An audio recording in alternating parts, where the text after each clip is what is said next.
tentang kedudukan garis. Untuk kedudukan garis, yang pertama, garis terhadap garis. Yang pertama yaitu berpotongan.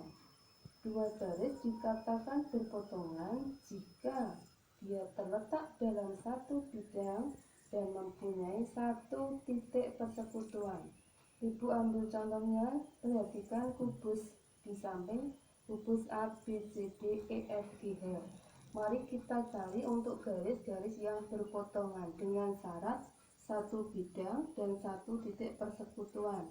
Contohnya yaitu garis AB ini terhadap garis BC. Nah, di mana titik persekutuannya yaitu di titik B. Nah, berarti kedua garis ini berpotongan. Contoh yang lain yaitu EH dan HG. EH ini, kemudian HG ini. Nah, kelihatan titik persekutuannya yaitu di titik H. Itu syarat garis berpotongan. Kemudian, kedudukan yang kedua yaitu sejajar. Dua garis dikatakan sejajar jika dua garis itu terletak dalam satu bidang dan tidak mempunyai titik persekutuan. Contohnya AB tadi sejajar dengan DC. Nah, ini sejajar. Dia terletak satu bidang apa? ABCD, tapi kedua garis ini tidak ada titik persekutuannya. Selain itu sejajar dengan apa lagi? AB dengan DC, kemudian dengan EF, ini juga sejajar karena AB dengan EF itu satu bidang, ABFE. Dan asal ada satu lagi yaitu dengan garis HG, ini juga sejajar. Selain itu ada garis AE, sejajar dengan BF, sejajar dengan CG, dan satu lagi yaitu sejajar dengan DH. Untuk kedudukan garis terhadap garis yang ketiga yaitu berhimpit. Syaratnya apa? Jika dia terletak dalam bidang yang sama dan semua titik bersekutu. Jadi contohnya di sini saya ambil AB dan BA. Ini garis AB dan BA dalam bidang yang sama, titiknya semua bersekutu. Nah, jadi berhimpit itu jadi satu. Nah, kemudian kedudukan yang keempat yaitu bersilangan. Kalau bersilangan dia tidak dalam satu bidang, berarti nanti bidangnya beda dan tidak mempunyai titik persekutuan. Saya ambil contoh di sini AB dengan BC, AB dengan DH, AB dengan DH. Kedua garis ini tidak ada titik persekutuan, semuanya berbeda. Yang satu di sini, satu di sini. Ini juga tidak terletak satu bidang. Itu namanya bersilangan.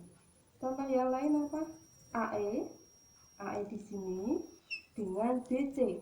BC-nya di sini, AE di sini, BC di sini. Ini tidak ada titik persekutuannya, tidak ada yang sama.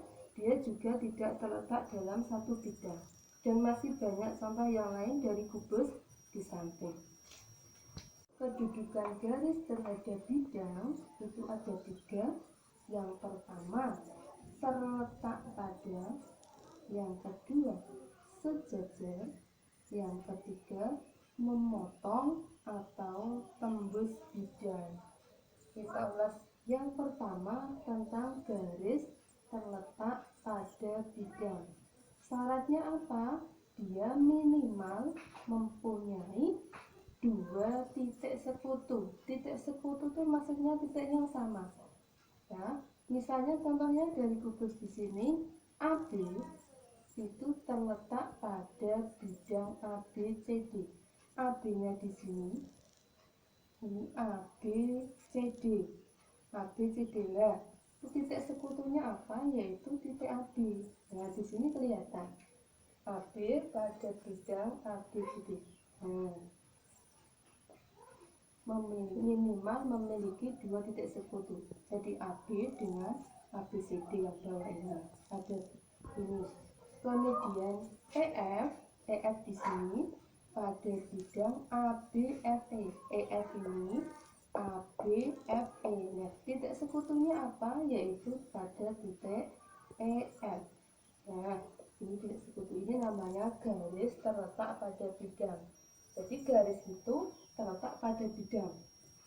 Kemudian kedudukan yang kedua, sejajar. Sejajar syaratnya tidak memiliki titik sekutu. Titiknya nggak ada yang sama. Contohnya apa di sini? AB di sini dengan EFGH. EFGH. AB-nya di sini, EFGH di sini. Ini sejajar, dia nggak ada titik sekutunya. AB dengan bidang ini. Contoh lain apa? EF di sini dengan bidang CDHG. CDHG mana? CDHG. EF di sini, bidang CDHG-nya di sini. Dia tidak ada titik sekutunya, tidak ada. Nah, ini namanya sejajar. Jadi garis ini dengan bidang atas, kemudian bidang ini dengan garis ini dengan bidang belakang. Kemudian yang ketiga, memotong atau tembus bidang.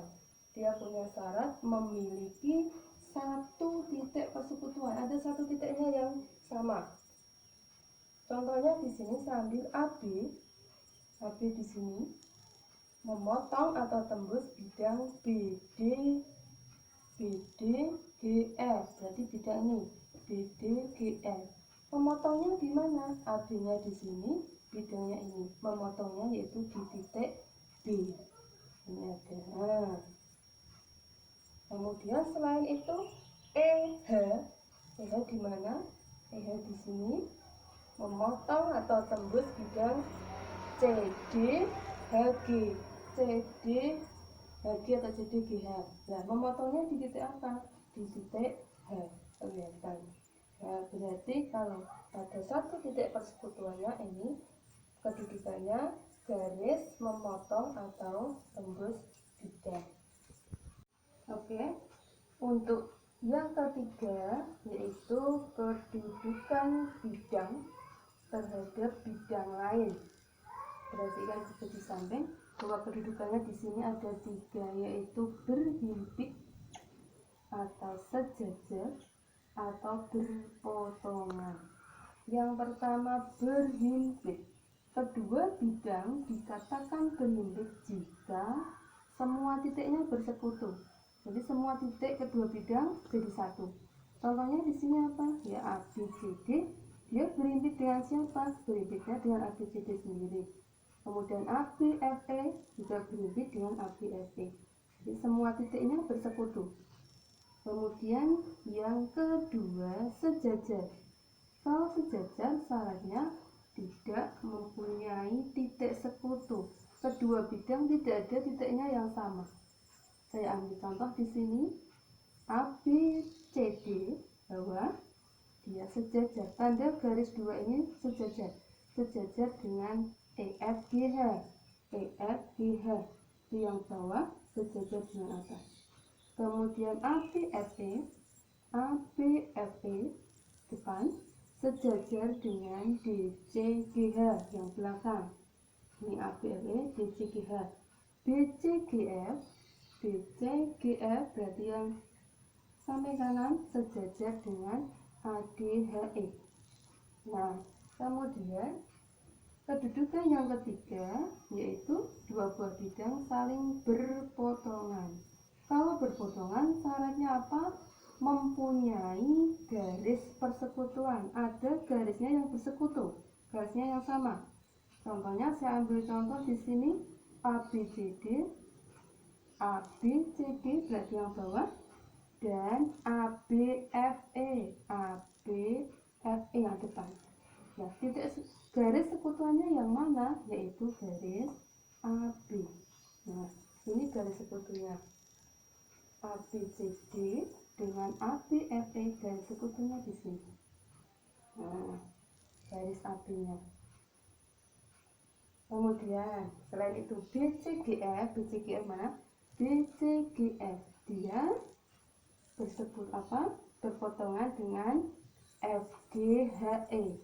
ABCGF dengan FGHE. Berarti garis sekutuannya yaitu di garis AB. Nah, ini namanya kedudukan bidang berada beda. Demikian yang Ibu sampaikan. Kurang lebihnya mohon maaf. Assalamualaikum warahmatullahi wabarakatuh.